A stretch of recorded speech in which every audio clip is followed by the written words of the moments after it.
This is Helen Levitt. No one messed with her. She had that set jaw. She spoke like a sailor. She taught me how to be a New Yorker, and I'm a plowboy from Missouri. She was the thing. She was the greatest artist I knew in photography, and I must say, she taught me everything I know, really, about street photography. Hello there. In this video, I'll address the pressure being exerted on street photography. As a backdrop, I'll present pictures made by one of the most humanistic and poetic street photographers of all time, Helen Levitt. She was a very private person and avoided the limelight, so there isn't a lot known about her life. I'll present some interesting details, but her pictures say far more about her lyrical and discerning eye. If ever there was an argument for the preservation of street photography, Levitt is it. But at the moment, there's mounting social pressure to put an end to this practice. The philosopher Karl Popper said, "The attempt to make heaven on earth inevitably produces hell." We seem to be going through a period of extreme intolerance. In order to avoid offending anyone, the art form of street photography is little by little being thrown under the bus. And it's being done in the name of kindness. What Helen Levitt captured is the rich, complex messiness of life. And she did so in a manner that makes one feel connected with all generations, both present and past. The knee-jerk criticism singles out photographers like Bruce Gilden, and all photographers seem now to be branded as brash and offensive. Bruce Gilden does make a lot of money by selling pictures of his anonymous subjects, and this triggers some critics. But is this enough of a crime to warrant destroying an art form and the possibility of another Levitt existing in the future? Personally, I would rather have a society that was robust enough to withstand a little rudeness, just on the off chance that pictures like these might be made again. Levitt was born to a poor Russian immigrant family. She described herself as inarticulate and dropped out of high school.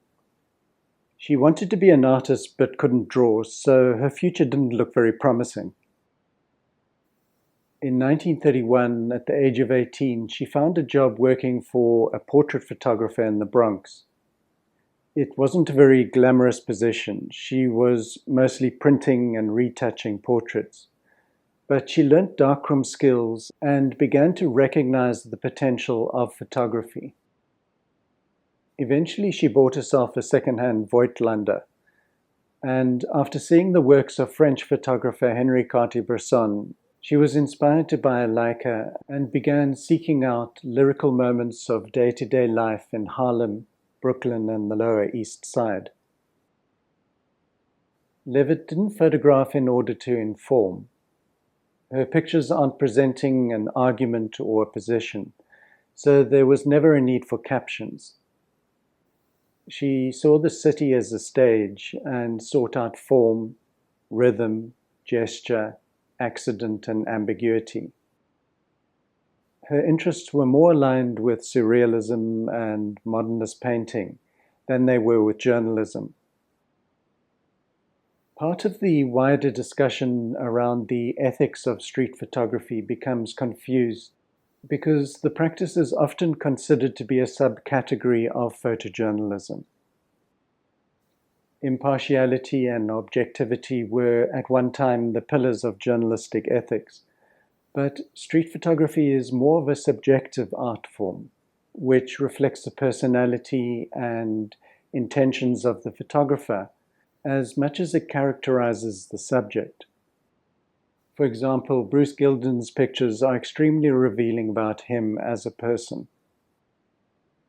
Levitt was also suspicious of the word art because she disliked labels and didn't want to elevate her pictures into some pretentious realm. She never really talked about her work. She produced some of the great American photography from the 40s and 50s. A little lady, she would come in, her film would always be rolled up. It was never cut. I would open it sometimes because it was in a bank vault, and that's where she stored it. I would open up her rolls and they would just crack in my hand. One time, a really important negative just fractured as I was putting it into the negative carrier. They were so brittle. I didn't like to cut them because she thought they would get lost that way. So Helen was magnificent. In 1935, she had the opportunity to meet and hang out with Cartier-Bresson during his year working in New York. Another significant figure in her development as a photographer was Walker Evans. In her early years, he became a mentor and was instrumental in introducing her to the Museum of Modern Art. This association led to a solo show. He also taught her how to use a winkle sucker. It's an attachment that fits onto a Leica, allowing her to look in one direction while taking a candid shot at right angles. She often used a right angle finder. For those of us who have actually had a 35mm in our hands, that is an addition to the top of the camera so that the subject does not see you looking in the direction of the lens. It allows a kind of self-critical way of responding to a figure. She was accepted because she was one of them and they knew it. But she used this right angle finder to get this close. Evans also introduced her to James Auger, who collaborated with him on their renowned book, Let Us Now Praise Famous Men. Auger and Levitt had a long-lasting and deep friendship, and they shared a desire to explore philosophical and ethical ideas concerning how one should represent people in words and pictures. They avoided taking moralistic positions, while always attempting to maintain the dignity of their subjects. Levitt believed that the act of paying attention to her subjects was in itself a form of respect. The discussion these days seems a lot more emotive and sometimes even political. Some non-street photographers have jumped on the banned street photography bandwagon. I've never heard of this guy, Tony Northrup. His work seems to revolve around stylized portraits. But on the YouTube side, he's obviously doing something right because his channel has over 1.5 million subscribers. Anyway, take a listen to what he has to say. After careful consideration, I think the laws should be changed to protect the privacy of people. I think there is still plenty of legitimate street photography, and I wish we could find a way to have that continue. But I don't think there is a good way to do it. When I search for this, I find a lot of articles discussing the ethics of street photography. Yeah. And that's nice, but it's very soft because when you talk about people following ethics, you put the onus on each individual person. And ethical people will do ethical things. But we also have a large group of humans who are not ethical people. And it's those people that we make the laws for. What we're saying is just get consent. I think I'd be okay with taking pictures of people without their previous consent as long as you immediately acquire consent after. And if not, then you are forced to delete the picture, whether you are unable to get consent or whether they say no. And I do think laws should follow human values, and people are saying their values. They don't want unconditional photography of anybody in public places, and that's what we have today. They don't want that. I'm saying it should be illegal to take pictures of people in public places where the person is the subject of the photo and it's not a newsworthy event. And I do feel like we have some expectation of privacy even in public places. The idea of asking permission before taking a picture or even after is a complete non-starter. It emphasizes that one doesn't really understand the essence of street photography. In its truest form, it's a personal and poetic adventure with the world and the people that we share our lifetime with. Helen Levitt believed that the aesthetic that she was searching for was all around her in the reality that she was observing. Unself-conscious gestures, glances, and interactions would not exist if subjects became aware of the camera. Asking permission after taking a picture is often impractical. One would have to track down everyone that appeared in one's frame, and it's unrealistic to believe that anyone can, in the moment, comprehend one's intention. Germany and Spain have joined North Korea in applying strict privacy laws to the practice of photographing people on the street. This legislation has recently been broadened to even include certain buildings and landmarks. These restrictive laws, created in the name of achieving a politically correct utopia, have been implemented gradually. They slowly erode the freedom of expression.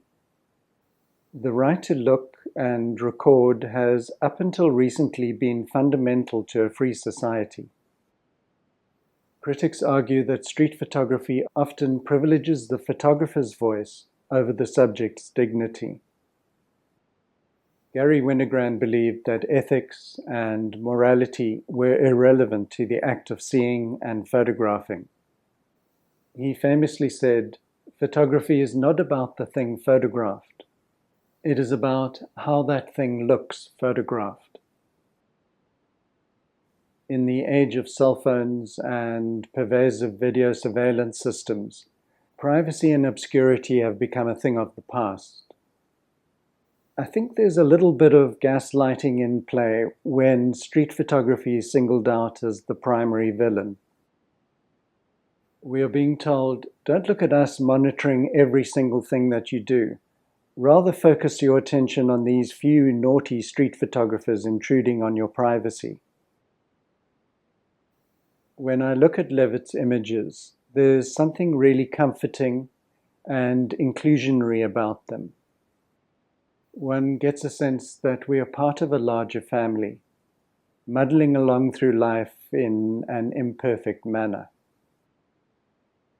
If street photographers become a thing of the past, there will be no realistic record of how we lived our lives during this time. I know that isn't particularly a fashionable thing at the moment. You have to control and stage and agree and give people the right to agree to be taken the picture of and not. But then that means we will have nothing about how life was. If all we're ever going to have is people standing against the wall, agreed, we're never going to know what the life on the street in Tokyo or London or Copenhagen or wherever is like. It's all just going to be what someone's imagination thought up rather than what was happening at that moment. It's quite possible that the only reason that street photography hasn't been banned in the US is because up to now, it hasn't become a priority on the outrage hit list. The Twitter mob has become the current version of the Inquisition, and non-compliance with the prescribed ideals has become the greatest heresy. Levitt, together with James Agee and cinematographer Janice Loeb, produced a film called In the Street. It was an extension of the photographs that she was making in Spanish Harlem, and one can recognize the strong presence of her stills practice. The film feels like a motion sequence created from a collection of her individual photographs. There's no dialogue telling us, the viewers, what to think or feel. We become intertwined in the lives and experiences of ordinary people. I'll present a few clips from the film, but thanks for watching, and I'll see you next time.